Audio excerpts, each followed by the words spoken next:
ಶಿವಕುಮಾರ್ ಮಹತ್ವದ ಘೋಷಣೆಯನ್ನ ಮಾಡಿದ್ದಾರೆ.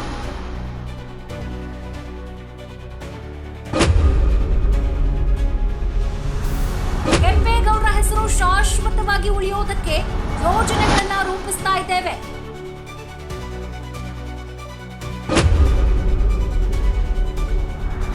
ಕೆಂಪೇಗೌಡರ ಹೆಸರಿನಲ್ಲಿ ಟೌನ್ ಪ್ಲಾನಿಂಗ್ ಕಾಲೇಜು ಮಾಡಲು ಕೂಡ ತೀರ್ಮಾನಿಸಿದ್ದೇವೆ.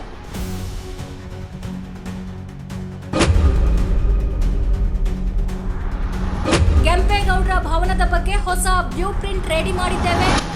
ಇವತ್ತು ಅದನ್ನ ಬಿಡುಗಡೆ ಕೂಡ ಮಾಡ್ತೇವೆ ಅಂತ ಹೇಳಿ ಇದೇ ವೇಳೆ ಬಿಡದಿಯ ವಿಚಾರವನ್ನ ಕೇಳ್ತಾ ಇದ್ದಂತೆ ಯಾವುದೇ ಪ್ರತಿಕ್ರಿಯೆಯನ್ನ ಕೊಡದೆ ಸಿಎಂ ಡಿಕೆ ಶಿವಕುಮಾರ್ ಅಲ್ಲಿಂದ ಕಾಲ್ಕಿತ್ತಿದ್ದಾರೆ.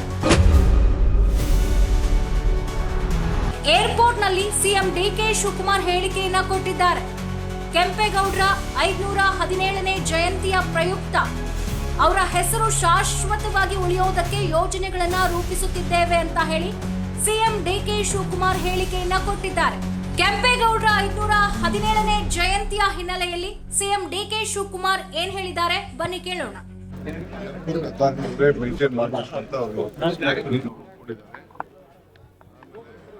ಸರ್ಕಲ್ ಅಲ್ಲಿ ವಿಸಿಬಿಲಿಟಿ ಇರೋ ರೀತಿಲಿ ಹೊಸ ಒಂದು ಕ್ವಿಂಟನ್ನ ಬರೆಗೊಟ್ಟು ಅವ್ರಿಗೆ ಸಜೆಷನ್ ಕೊಟ್ಟಿದ್ದೀನಿ. ಆ ಕೆಲಸ ಕೂಡ ಕಾರ್ಯಕ್ರಮಗಳನ್ನ ಕೆಂಪೇಗೌಡ ಶಾಶ್ವತವಾಗಿ ಉಳಿಲಿಕ್ಕೆ ಅವ್ರಿಗೆ ಕೆಲವು ಅನೇಕ ಯೋಜನೆಗಳನ್ನ ತಯಾರು ಮಾಡ್ತಿದ್ದಾರೆ. ಕೆಂಪೇಗೌಡರ ಹೆಸರಿನಲ್ಲಿ ಒಂದು ಟೌನ್ ಪ್ಲಾನಿಂಗ್ ಕಾಲೇಜ್ ಮಾಡ್ಬೇಕು ಕೂಡ ಅಂತ ಈಗಾಗಲೇ ತೀರ್ಮಾನ ಮಾಡಿ ನಾನು ನಾಳೆ VTU ನನಗೆ ಹೇಳಿದ್ದೇನೆ. ಅದು ಅವರು ಸಿದ್ಧತೆ ಮಾಡ್ಕೊಂಡಿದ್ದಾರೆ. ಕೆಂಪೇಗೌಡದ ಭವನ ಏನಿದೆ ಅದಕ್ಕೊಂದು ಹೊಸ ಪ್ಲಾನಿಂಗ್ ಕೂಡ ರೆಡಿ ಆಗಿದೆ. ಇವತ್ತು ಅದನ್ನ ಡಿಸ್ಪ್ಲೇ ಕೂಡ ಮಾಡ್ತೀವಿ.